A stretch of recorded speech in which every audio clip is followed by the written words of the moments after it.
அன்னைக்கு பாவு நம்ம எப்படி எடுத்தோம்ன்றத நீங்க பாத்தீங்க அன்னைக்கு. இன்னைக்கு வந்து அந்த பாவு வந்து 2 நாள் கழிச்சா கொஞ்சம் கட்டி ஆயிடும். இந்த கட்டி ஆயிடுச்சுன்னு சொல்லிட்டு நம்ம ஒன்றும் பயப்பட தேவையில்லை. இதை அப்படியே என்ன பண்ணா கொஞ்சம் சுடு தண்ணியோ தெளிச்சு இந்த மாதிரி பண்ணா இந்த பதத்துக்கு வந்துடும். நம்ம இந்த பதத்தை என்ன பண்ணணும், கொஞ்சம் எண்ணெய் வச்சுக்கிட்டு இந்த ரவுண்ட் இப்படி பண்ணிட்டு இந்த பதம் பிசைஞ்சா வந்துடும் சுடு தண்ணியில. இதை அப்படியே வச்சு கொஞ்சம் எண்ணெய் இப்படி கையில் தொட்டு நம்ம ரவுண்ட் பண்ணிடணும்.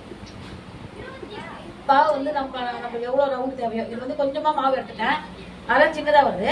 நம்மளுக்கு எவ்வளோ சைஸ் எவ்வளோ பெருசு வேணுமோ அந்த அளவுக்கு மாவு எடுத்துட்டு இதை வந்து இங்கே பாருங்க எண்ணெய் நாங்கள் வச்சிருக்கிறோம். அந்த எண்ணெயில் சுட்ட உடனே இப்படி போட்டுருவோம்.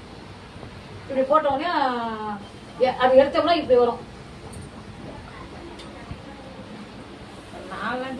இது இருக்குவேன் சரிதா, எடுப்பாங்க பாருங்க, எடுப்பாங்க. இந்த மாதிரி மேலே வந்த பிறகு அதை திருப்பணும். முன்னாடியே திருப்பக்கூடாது, மேலே வந்தோடனே அதை திருப்பணும். திருப்பி நல்லா கொஞ்சம் நல்ல சிகப்பான பிறகு தீய வைக்கக்கூடாது. நல்லா சிகப்பாயிடுச்சுன்னா அதை எடுத்தோம்னா நம்மளுக்கு இந்த மாதிரி வந்துடும். இதுதான் அதிரசம் எடுக்கிற முறையே. இதுதான் அதிரசம். இது வந்து பெரிய ஒரு பயங்கரமா வந்தோம் அப்படின்னா ஒன்றும் கிடையாது. நம்ம கரெக்டாக இந்த மாதிரி எடுத்தோம்னா நம்ம முந்தி போச்சு. எவ்வளோ வேணா நம்ம சொல்லலாம். படி அரிசிக்கு வந்து 50 அதிரசம் வரும். உங்க பொண்ணுங்களுக்கு எவ்வளோ கொடுக்க போறீங்களோ அதுக்கு ஏற்ற மாதிரி வந்துடும். ஒரு படி அரிசின்றது 8 ஆழாக்கு. 8 ஆழாக்குல வந்து உங்களுக்கு வந்து 25 வந்துடும். நீங்க 5 படி அரிசி 6 படி அரிசி நீங்க போட்டீங்கன்னா ஒரு முகூர்த்த குழந்தைக்கு எவ்வளவு நம்ம கொடுக்கணுமோ அந்த சீடை அழகா வச்சு கொடுத்துடலாம். நன்றி, வணக்கம்.